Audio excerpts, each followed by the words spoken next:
J'ouvre le second débat de ce sens public consacré aux conséquences internationales du retour de Donald Trump à la Maison-Blanche, guerre en Ukraine, au Proche-Orient, programme nucléaire iranien, bras de fer commercial avec la Chine et l'Europe. Sur tous ces dossiers, la stratégie américaine pourrait changer. Qui incarnera cette nouvelle politique étrangère? Les premiers noms de l'équipe Trump viennent d'être révélés. Fabien Recker. Donald Trump dévoile les contours de sa future administration. Un casting suivi avec inquiétude à l'étranger. Et notamment en Ukraine, le républicain Mike Valtz devient conseiller à la sécurité nationale de la Maison-Blanche. L'élu de Floride a récemment déclaré qu'il était temps de réévaluer l'engagement américain aux côtés de Kiev. Autre nomination stratégique, celle de l'ex-gouverneur ultra-conservateur de l'Arkansas, Mike Huckabee, futur ambassadeur en Israël. Le futur ambassadeur, effectivement, est issu de la mouvance évangéliste. Donc très proche effectivement d'aucuns diront des ministres d'extrême droite, notamment Smotrich et Itamar Ben-Gvir. En tout cas concernant la question de la colonisation en Cisjordanie, qu'il lui qualifie de Judée-Samarie, comme justement l'extrême droite israélienne. Lui sera l'architecte en chef de la diplomatie américaine. Le sénateur de Floride Marco Rubio, futur secrétaire d'État, est partisan d'une ligne dure face à l'Iran.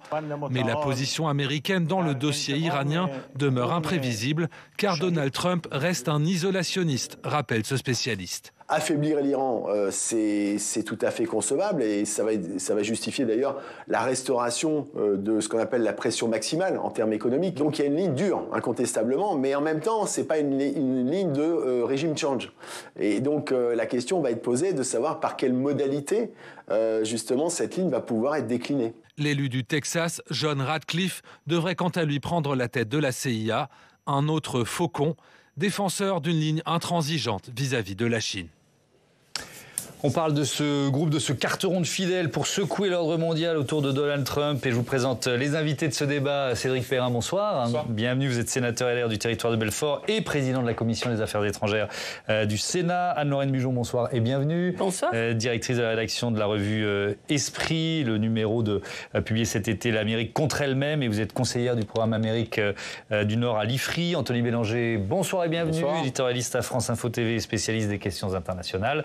Et Mathieu Croissando, éditorialiste politique, évidemment, est resté à mes côtés. Je démarre sur l'équipe qui est en train de se former assez vite finalement, même si rien n'est officiel, autour de Donald Trump. Que vous inspirent ces nominations probables? En voyant ça, je me suis dit prime à la loyauté plutôt qu'à l'expertise.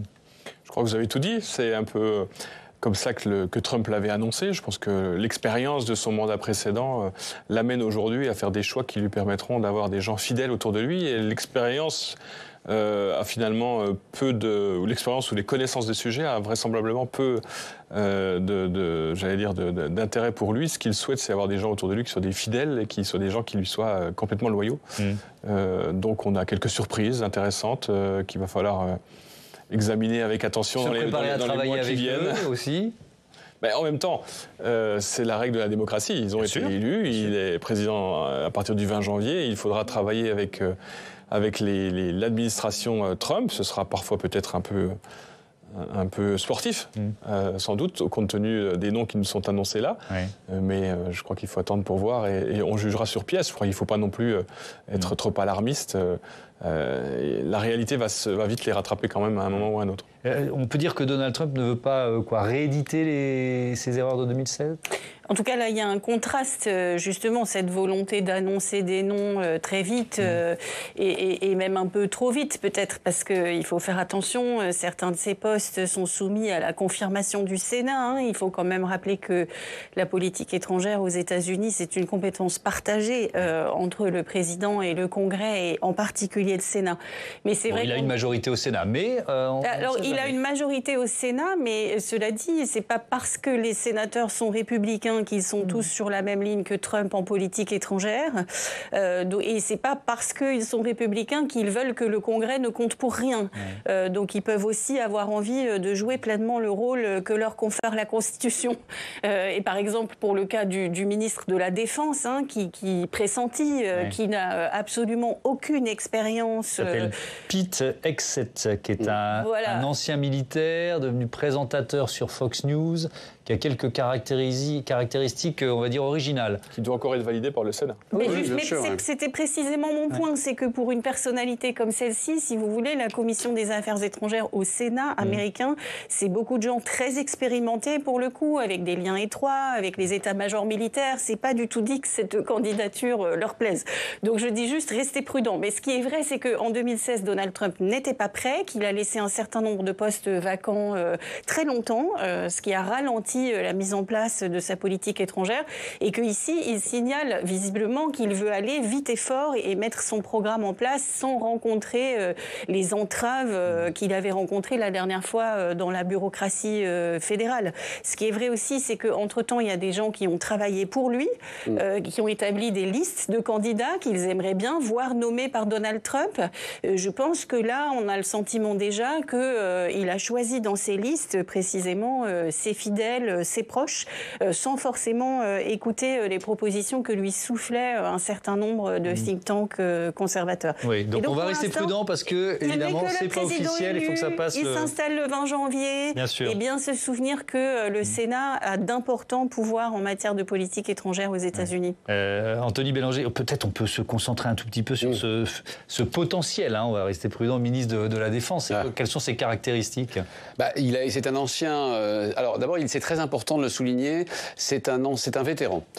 Pourquoi c'est important? Parce que nous, on a une vision des anciens combattants en France qui est grosso modo les derniers à s'être... Pas les derniers, puisqu'il y a des opérations françaises un peu partout. Enfin, grosso modo, c'est des vieux messieurs avec des drapeaux qui attendent bien à peine debout que l'officiel vienne inaugurer des chrysanthèmes. Aux États-Unis, un adulte mâle, enfin un homme adulte sur 7 est vétéran. Ça change tout. 15% des Américains ont fait la guerre, ou ont fait partie de ces, vous savez, ces enrôlements qui les obligent à aller en Irak et en Afghanistan. On les voit partout dans la rue. Et cette fameuse phrase « Thank you for your service » qu'on entend dans toutes les séries américaines, eh bien les Américains ne la disent pas au quotidien, mais pratiquement. Donc il faut comprendre que les Américains ont ça en tête quand ils votent, notamment Donald Trump. C'est-à-dire que quand ils disent « Je ne veux plus de guerre, nous ne voulons plus que les États-Unis s'engagent à l'étranger », c'est aussi parce qu'un homme sur 7, grosso modo toutes les familles américaines, ont au moins un vétéran, un ancien combattant dans leur famille ou dans leurs proches. Donc, d'abord, c'est un vétéran. Et ensuite, c'est un présentateur de télé. Au fait, il a toutes les qualités de Donald Trump. C'est-à-dire qu'il se voit en cet homme, d'une certaine manière, 20 ans plus jeune, 30 ans plus jeune. Il a, lui aussi, non pas un vétéran, parce qu'il ne faut pas exagérer non plus, mais enfin, il a fait une école militaire quand il était beaucoup plus jeune, une des meilleures d'ailleurs des États-Unis. Il n'a jamais fait la guerre. Il n'a jamais fait la guerre. Il l'a soigneusement évité. Voilà. Un boomer qui, comme tous les boomers, ont évité le plus possible d'être engagé sous les drapeaux. Donc, présentateur télé qui fait la prière, je crois, tous les dimanches matins en direct, sur les programmes de Fox News. C'est un chrétien forcené. Forcené, je dis par là que c'est un chrétien. Quand on dit chrétien, il est évangélique. Et donc, c'est tout à fait un peu particulier aux États-Unis. C'est quelqu'un qui fait la prière, qui a fait la prière notamment avec Donald Trump. Donc, c'est le retour du religieux, enfin, en tout cas, une forme de religieux pour une grande partie de ceux qu'il a nommés. C'est un vétéran, c'est un présentateur de télé. Beaucoup des qualités qu'avait Donald Trump. Et ensuite, je vais vous dire un truc. Le vrai commandant de l'armée américaine, c'est pas ce monsieur, c'est Donald Trump lui-même. C'est-à-dire que c'est un peu comme quand notre président de la République nomme des nobody à la tête du ministère de la Défense ou du ministère de l'Intérieur. C'est pas le cas en France pour l'actuellement. Mais ce que je veux dire, il peut arriver que ces domaines-là sont des domaines régaliens gérés par le président de la République. Mais quand même, quand on voit à qui il suit, c'est quelqu'un qui c'était des généraux 4 étoiles auparavant. C'est quelqu'un qui considère que la gauche américaine a trahi l'armée. Et donc, il y a une espèce d'esprit de revanche là aussi, dans l'esprit de Trump en fait, dans une espèce de volonté de revenir sur ce qui a été fait. Et donc, de ce point de vue-là, il faudra voir comment il va agir. Mais il est bien évident que compte tenu de l'expérience qu'avaient eu les premiers secrétaires d'État à la Défense qui ont accompagné Donald Trump au départ, et qui, je le rappelle, pendant la campagne pour ce Kay, je crois, qui a accusé Trump d'être un quasi-fasciste, ont un peu retourné leur veste en accusant Trump, effectivement, d'avoir été un président un peu dangereux. Parce qu'il y a encore plein de thèmes à aborder. Trump a une très, très mauvaise expérience avec les généraux américains.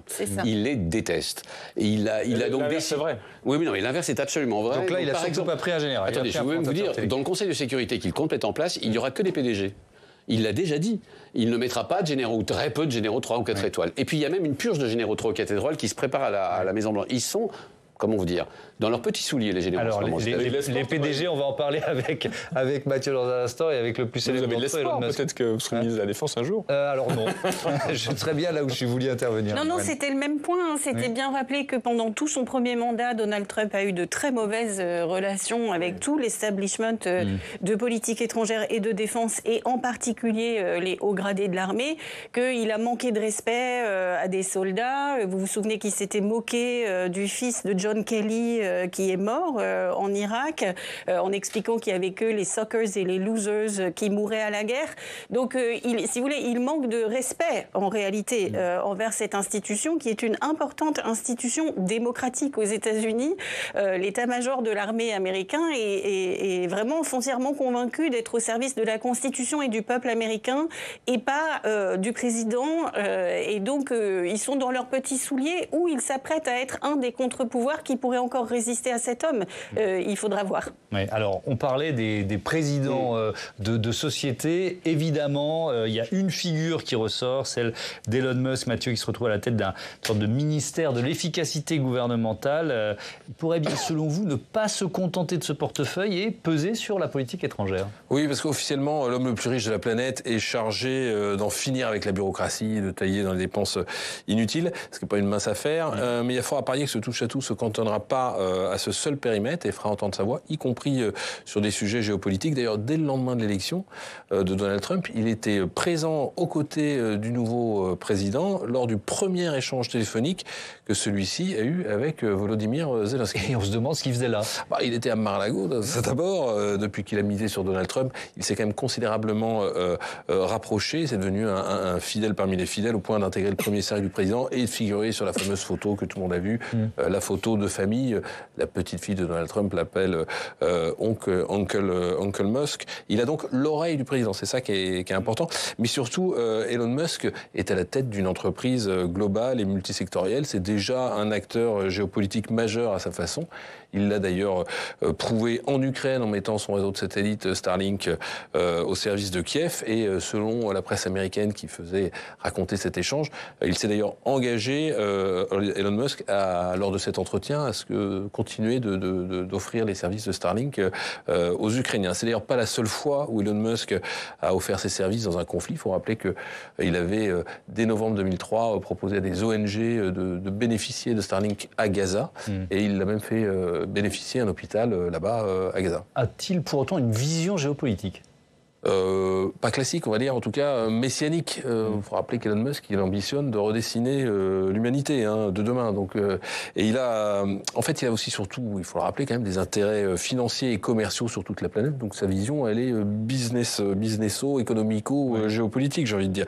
Et on a par exemple hâte de voir comment il va plaider la cause de ses projets en Chine, alors que Donald Trump promet une guerre commerciale sans merci avec Pékin. On a hâte de voir aussi comment il pèsera sur les choix que feront les États-Unis vis-à-vis de leurs partenaires européens, sachant que Elon Musk a beaucoup de comptes à régler avec l'Union européenne. En fait, il ne manquait à Elon Musk qui dispose déjà d'une puissance de frappe financière, je le disais, technologique bien sûr, informationnelle, avec il est quand même à la tête d'un réseau qui peut faire la pluie et le beau temps dans des pays, on l'a vu dans nombre de révolutions.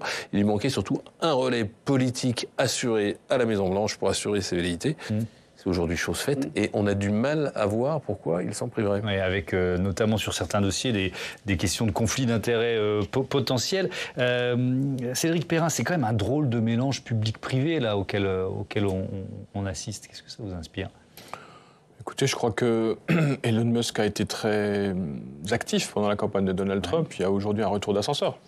Et on a vu d'ailleurs que Trump avait commencé à mettre en garde les Européens contre d'éventuelles sanctions qui pourraient être appliquées aux GAFAM et notamment et également aux activités de Musk via Twitter en Europe, qui y aurait des répercussions si toutefois on venait à le sanctionner. Donc ça veut dire qu'aujourd'hui, de toute façon, moi j'ai la conviction qu'aujourd'hui, il ne faut pas trop s'affoler. Je pense que Elon Musk, tout comme Donald Trump sont des businessmen, sont des hommes d'affaires, des gens qui veulent faire des affaires et qui ont besoin de la paix et de la sérénité pour faire en sorte que leur business progresse. C'est ça le vrai sujet. Et on le voit bien dans leurs différentes actions, dans les différentes activités qu'ils mettent en œuvre.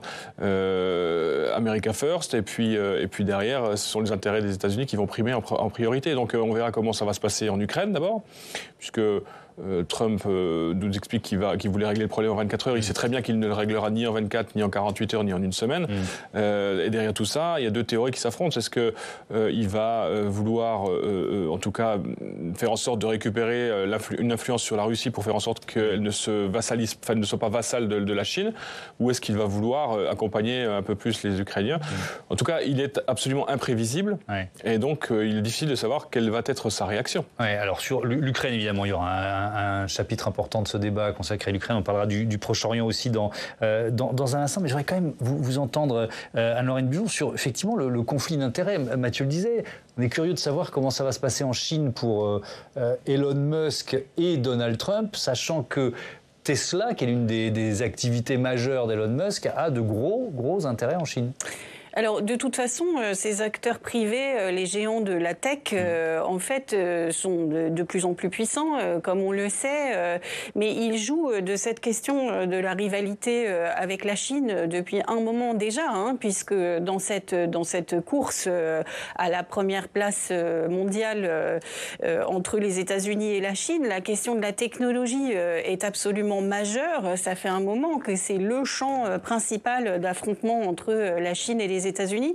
Et c'est comme ça que les géants de la tech obtiennent le droit de ne pas être régulés aux États-Unis, puisqu'ils disent qu'ils renforcent les États-Unis dans cette course avec la Chine. Donc moi, je crois qu'on est dans un mélange des genres jamais vu à ce point. Et en termes démocratiques, enfin voilà, cet Elon Musk aurait tout simplement, parce qu'encore une fois, il n'est pas encore nommé. On parle pour l'instant d'un ministère qui n'existe pas. Donc j'attends de voir. Mais si c'est vraiment ce qui s'appelle acheter un poste au gouvernement, là, et sans même devoir s'en cacher. C'est-à-dire qu'au vu et au su de tout le monde, il a versé des milliards dans la campagne de Donald Trump et il serait récompensé de la sorte, donc avec cette possibilité de négocier. Mais les intérêts d'Elon Musk et les intérêts des États-Unis sont déjà très, très, très imbriqués. Enfin, il travaille avec la NASA quotidiennement. Son succès spatial, c'est avec de l'argent public. Mais là, pour moi, on entre sur des terrains alors qu'à côté de ça, il est libertarien et il fait la promotion de la liberté. Cette influence à travers le monde. Il a reçu à l'étranger comme un chef d'État, Elon Musk. Donc il va avoir un rang de facto par rapport aux autres secrétaires. Je ne vois pas qu'il a élu simplement, donc ça me préoccupe. Mais bien sûr, et personne ne le régule. Là, clairement, il fait la toupie à travers les États-Unis, parce que là, mais alors, c'est pas récent. Je veux dire, c'est pas unique dans l'histoire des États-Unis. Il y a au début du XXe siècle, des milliardaires qui sont aussi intervenus. Les Rockefeller, les banquiers, les Goldman Sachs, etc., qui sont intervenus dans la vie politique américaine. Les Hearst, par exemple. Parce qu'il y a eu aussi une période de la vie politique américaine où les grands patrons de presse avaient ce type de pouvoir auprès des administrations. Et là, c'est dans des conflits à travers le monde.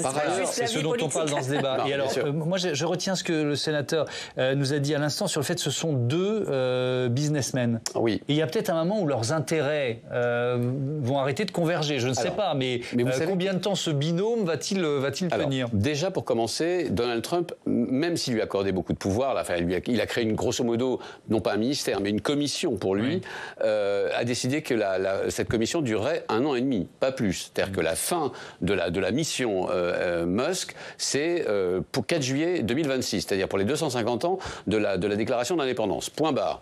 Donc déjà, il y a une finitude dans le temps. Ensuite, c'est pas un ministère qu'il crée, parce que sans ça, si c'était un ministère, il faudrait un vote au Congrès qu'il n'est pas sûr d'obtenir. Ce n'est même pas un poste qui demande confirmation du Sénat. Grosso modo, c'est une commission tuguluc qui va pendant 1 an et demi servir à Elon Musk à faire la toupie au travers des États-Unis. Et il a promis et peut-être à réduire le périmètre de l'État fédéral. Certainement pas à la mesure de ce qu'il a annoncé. 2000 milliards d'économies sur le budget fédéral américain, c'est un tiers du budget. Or, n'oubliez jamais que Donald Trump, pendant sa présidence, a augmenté le nombre de fonctionnaires d'1% par an. Ça ne s'était pas vu depuis 20 ans.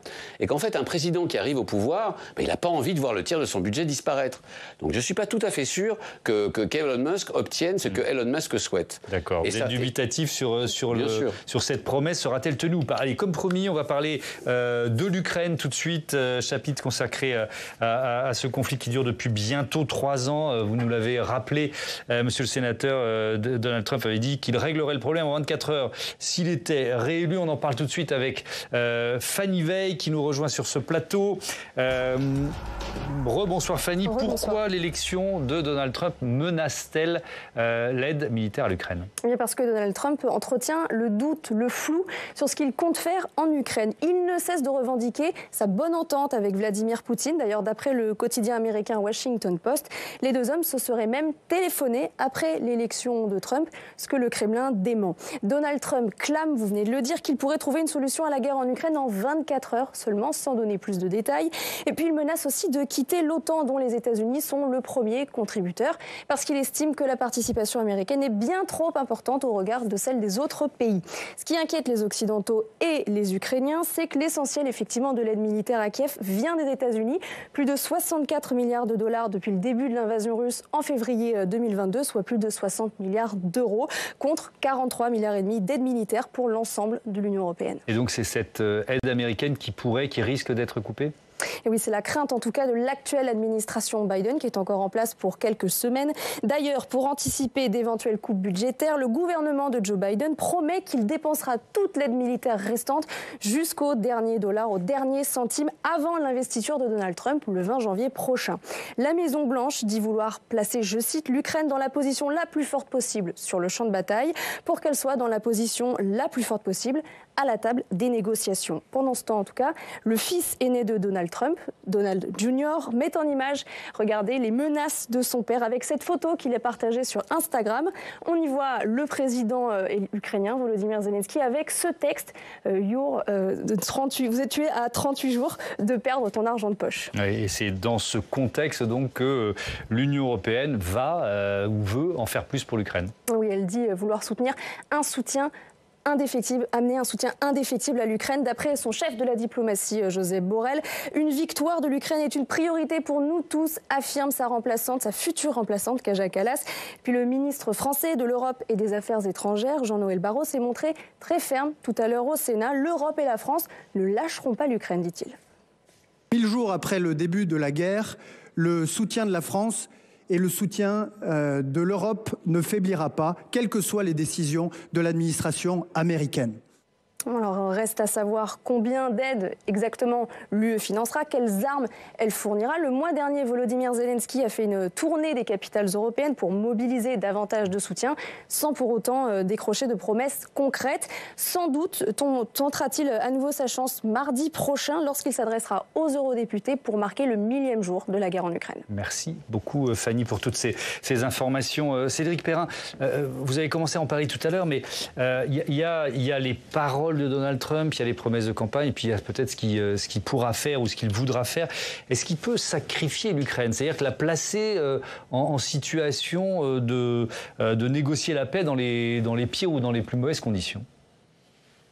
Rien n'est écrit à l'avance, mais un scénario qui aboutirait à un lâchage pur et simple de l'Ukraine par les États-Unis n'est pas exclu. Ça veut dire qu'à ce moment-là, il faudra que sans doute Trump passe un deal entre guillemets avec Poutine comme il a l'habitude de le faire.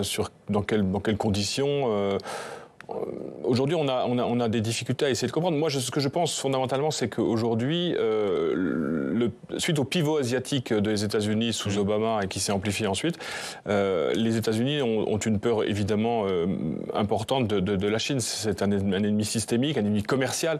Et aujourd'hui, ce rapprochement de la Russie avec la Chine pose sans doute des difficultés à Trump. Il a besoin peut-être de retrouver un peu de confiance et un peu de proximité avec les Russes. Et il peut très bien le faire sur le dos des Ukrainiens. La question derrière, c'est est-ce que les Européens sont en capacité de suivre ce que disait à l'instant le ministre des Affaires étrangères français, c'est-à-dire de soutenir l'Ukraine de manière massive. Aujourd'hui, on peut douter et des moyens et de la volonté. La volonté, c'est ce que j'allais vous dire. Et donc, je crois que, enfin, je suis pas macroniste, c'est pas nouveau, mais je crois que le président de la République, dans les propos qu'il a tenus récemment, en disant qu'il fallait à un moment donné que l'Europe se prenne en main, ça fait des années qu'on le dit, depuis que Trump est arrivé en 2016, ça fait des années qu'on dit que l'Europe doit rechercher cette autonomie stratégique nécessaire nécessaire aux pays européens pour devenir des alliés exemplaires de l'Ukraine. Aujourd'hui, nous ne sommes pas des alliés exemplaires de l'Ukraine parce que nous ne sommes pas en capacité clairement de fournir le matériel que nous leur promettons en nombre suffisant, en quantité suffisante. Je parle de munitions, je parle de matériel de guerre, etc. Donc, est-ce que demain, on sera en capacité de faire mieux si les Américains abandonnaient l'Ukraine ? Permettez-moi d'en douter.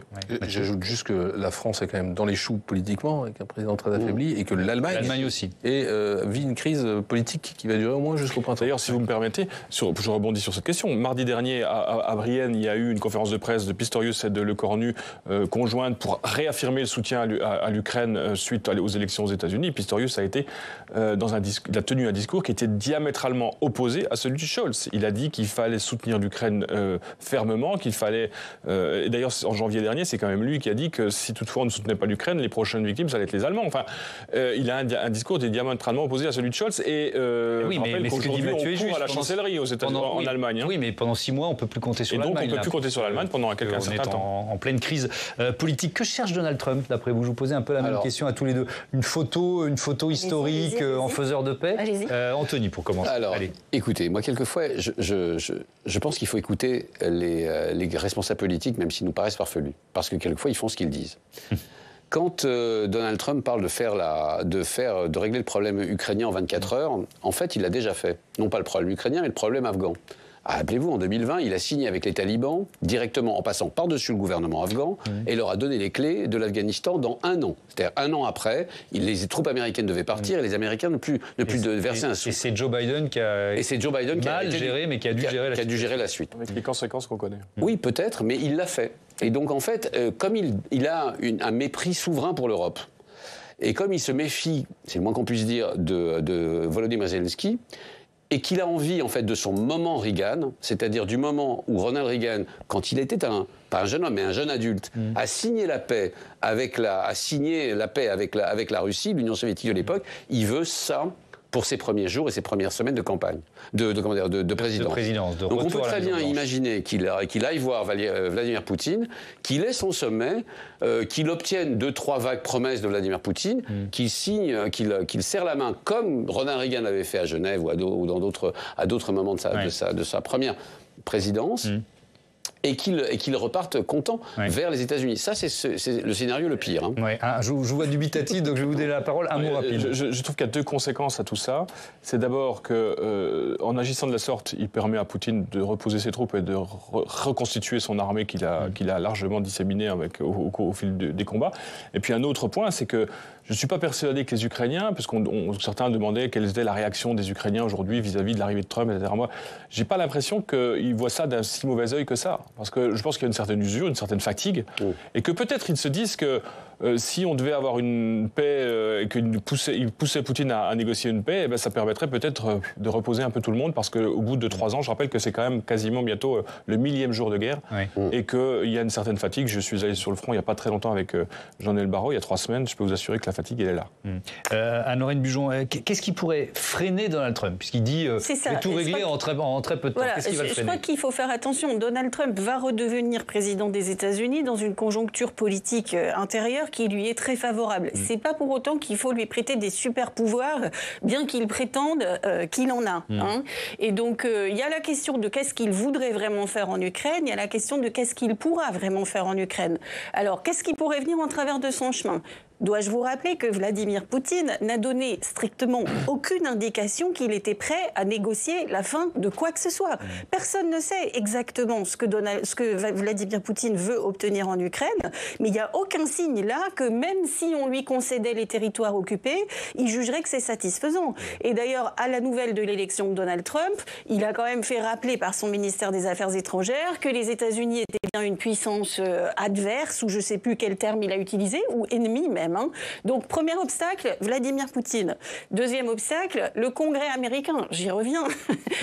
Il y a au Congrès américain des élus républicains qui se sont maintenant rangés à des positions plus ou moins pro-russes, sur la même base que ce qu'on a en France, sur ce discours de décadence de l'Occident, de travail, famille, patrie. Mais ils ne sont pas en majorité. Le Congrès américain et l'establishment de politique étrangère, de sécurité et de défense, et encore largement, il a été formé à l'anticommuniste et il n'est pas pro-russe. Donc là, il y a quand même un deuxième obstacle. Après, si vous voulez, dans les conséquences qu'il faut tirer de tout ça pour l'Europe, il y a aussi un piège politique qui est que la victoire de Donald Trump, c'est une victoire qui renforce en Europe des leaders nationaux populistes qui, eux aussi, ont montré qu'à l'occasion, ils étaient pro-russes. Mais je veux dire, ce clivage, les gens qui pensent qu'on n'achètera pas une sécurité durable sur le continent européen en cédant à Vladimir Poutine, heureusement, il y a un certain nombre de personnes qui pensent encore ça aujourd'hui. Alors, un mot rapide là-dessus, on parle du Proche-Orient dans un instant. Il y a, c'est vrai, la solution inverse. C'est-à-dire qu'on navigue entre deux solutions. Il y a ceux qui ont dit qu'au sein du Parti républicain, on dit qu'on pourrait faire tout simplement comme Roosevelt en 1940, c'est-à-dire ouvrir des prêts-bails à l'Ukraine, grosso modo une somme de prêts dans laquelle l'Ukraine pourrait puiser pour acheter des armes américaines. Pourquoi est-ce que c'est très sexy ? Parce qu'en fait, pour beaucoup de républicains, tout simplement parce que l'industrie de défense américaine se trouve généralement dans des États qui ont beaucoup voté Donald Trump. La Pennsylvanie, le Kentucky, l'Alabama. Et ce sont des États qui en ce moment vivent un véritable boom économique parce qu'on n'a jamais autant commandé de munitions, d'appareils de défense que depuis la guerre en Ukraine. Donc vous voyez, il y a aussi cette solution qui est intermédiaire qui dirait, eh bien avant d'aller aux négociations, on va renforcer l'Ukraine en lui ouvrant les bras ouverts à des prêts-bails, c'est-à-dire des prêts qui en plus serait garanti par l'Europe. Parce que c'est ça la deuxième chose qui pourrait être très sexy de la part pour Donald Trump. Si l'Europe s'engage d'une certaine manière à garantir les prêts-bails que les États-Unis vont passer à l'Ukraine, à ce moment-là, on peut faire, comme dit Donald Trump, un deal. Donc vous voyez, il y a les deux options. Il y a je règle ça en 24 heures, je signe rapidement, ou il y a, au contraire, je renforce les positions de l'Ukraine sans que ça coûte $1 au contribuable américain et je fais payer l'Europe en plus. Allez, il nous reste une dizaine de minutes dans ce débat avec un chapitre très important à aborder, évidemment, le chapitre consacré au Proche-Orient. Cédric Perrin, il y a depuis des mois, plus d'une année, ce constat d'une impuissance américaine face à Benyamin Netanyahou qui continue de mener sa politique d'abord à Gaza, puis vis-à-vis du Hezbollah, de l'Iran, etc., etc. Est-ce que ça peut changer avec Donald Trump ou pas ? Parce qu'on a un Donald Trump qui se montre un soutien quand même assez inconditionnel du Premier ministre israélien. Il l'a dit. Il a dit qu'il serait un soutien inconditionnel au Premier ministre israélien. Moi, moi, j'ai pas de vérité absolue. Il y a deux théories qui s'affrontent aujourd'hui. Il y a celle qui consiste à dire que, étant un soutien inconditionnel des Israéliens, ceux-ci vont se sentir pousser des ailes et vont pouvoir agir davantage encore en toute liberté vis-à-vis du Hezbollah, vis-à-vis du Hamas et peut-être vis-à-vis de l'Iran. Oui. Et puis il y a la théorie qui est défendue aussi largement en France et qui consiste à dire qu'une fois de plus, Donald Trump est un homme d'affaires et un businessman. Et donc il n'a aucun intérêt aujourd'hui à ce que le Moyen-Orient s'enflamme. Donc il est imprévisible, je le dis une fois encore, mais ces deux théories s'affrontent. On verra laquelle des deux sera celle qui prendra le dessus. Mais aujourd'hui, il est bien clair que Trump, qui, je le rappelle quand même, a été celui qui a le fossoyeur des accords du JCPOA sur le nucléaire iranien. Trump considère l'Iran comme une menace existentielle. Quelle sera en tout cas la ligne de conduite qu'il tiendra vis-à-vis d'Israël, si toutefois, effectivement, comme certains le souhaitent, ils veulent essayer de faire en sorte que l'Iran n'atteigne pas la possession de la bombe nucléaire, quelque chose qui quand même est une histoire de mois en quelque sorte. Alors tiens, là-dessus, on peut écouter la réaction du directeur général de l'AIEA, l'Agence internationale de l'énergie atomique, Raphaël Grossi, qui parle de l'élection de Donald Trump et de la façon dont il a déjà travaillé avec lui. Moi, j'ai déjà eu l'occasion de travailler avec la première administration Trump et on travaillait bien. C'était un travail professionnel. L'administration fera ce qu'elle voudra et elle aura ses priorités, ses approches. Moi, comme agence internationale, je suis l'agence et la seule en capacité d'apporter un aperçu réel de ce qui se passe. en Iran et quelles sont les possibilités d'avancer. Effectivement, lors de son premier mandat, Donald Trump avait, vous nous l'avez dit, il avait déchiré l'accord de Vienne sur le nucléaire iranien, il avait rétabli des sanctions économiques contre le régime des mollahs. Alors, on a du recul. C'était clairement une erreur, Cédric Perrin ? Je ne suis pas sûr aujourd'hui que le Mossad n'ait pas plus d'informations que l'AIEA sur l'état d'avancement. Ça, c'est pour répondre à Raphaël Grossi. L'état d'avancement de la menace iranienne. Écoutez, le problème aujourd'hui, c'est que c'est évidemment une menace grandissante et on voit bien que si cette menace nucléaire n'existait pas, aujourd'hui, la Corée du Nord, par exemple, n'aurait pas prêté main forte à la Russie en Ukraine. Ouais. Et en Russie, puisque c'est autour de en Russie pour l'instant, que ça se passe. Ouais. Mais de la même manière, l'instabilité au Moyen-Orient est évidemment d'un avis unanime liée aux actions de l'Iran et de la déstabilisation de l'Iran via ses proxys, que ce soit le Hezbollah, le Hamas ou les Houthis, autour d'Israël. Donc il est bien évident que quand vous êtes le petit État d'Israël et que vous avez en face de vous l'Iran qui potentiellement demain peut obtenir cette arme, j'allais dire, massive, vous faites un peu de soucis parce que quand on voit le comportement du régime des mollahs aujourd'hui, on peut imaginer ce qu'il pourrait être demain et toute action serait évidemment beaucoup plus compliquée à mettre en œuvre. Donc, c'est aussi un jeu de poker menteur. Est-ce que Trump, est-ce que les mollahs iraniens jouaient un jeu honnête lorsque le JCPOA était en œuvre, ou est-ce que Trump a eu raison en pensant que de toute façon, quelle que soit la décision qu'on prendrait, ils iraient vers la possession de la bombe? D'accord. Moi, honnêtement, je n'ai pas cette réponse et je ne sais pas qui pourrait l'avoir aujourd'hui. Alors, il y a un signe quand même sur la proximité, Anne-Laurine Bujon, qu'il faut rappeler, c'est que l'un des premiers chefs d'État à échanger avec Donald Trump juste après son élection, c'est Benyamin Netanyahou. Là, ça fait assez peu de doute que pour Benyamin Netanyahou, c'était une très bonne nouvelle, l'élection de Donald Trump. De toute façon, la politique des États-Unis à l'égard d'Israël, c'est depuis longtemps une politique de soutien.